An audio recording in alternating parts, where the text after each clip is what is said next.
Diecast ternyata tak hanya disukai anak-anak tapi juga remaja hingga dewasa. Mobil mainan ini umumnya dibuat dengan bahan logam campuran dan plastik. Diecast diproduksi dalam berbagai ukuran.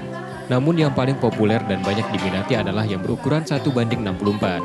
Meski produksi pabrikan punya tampilan menarik, sebagian pemilik belum puas. Mereka pun memperbaiki tampilan diecast standar dengan ubahan sesuai selera. Di antaranya pintu dan kap mesin dapat dibuka, mengganti ban plastik dengan ban karet, serta mengubah warna bodi. Beragam konsep modifikasi yang diberikan, seperti drag race, rally, hingga off-road, sesuai konsep awal mobil diecast. Tampilan semakin mirip dengan mobil aslinya. Mengubah tampilan diecast kesayangan tak mudah, namun hal itu sebanding dengan kepuasan yang didapat.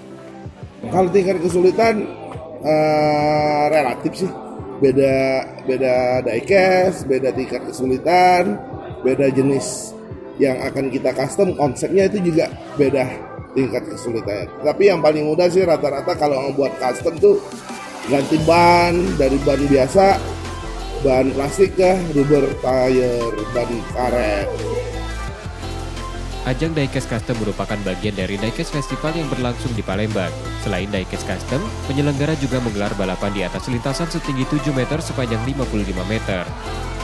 Satu, inilah kegiatan positif, kita mengadakan kegiatan positif untuk keluarga maupun putra-putri kita ya, untuk berlomba, kemudian untuk mengumpulkan para komunitas-komunitas toys maupun diecast untuk menggalang hobi-hobi mereka.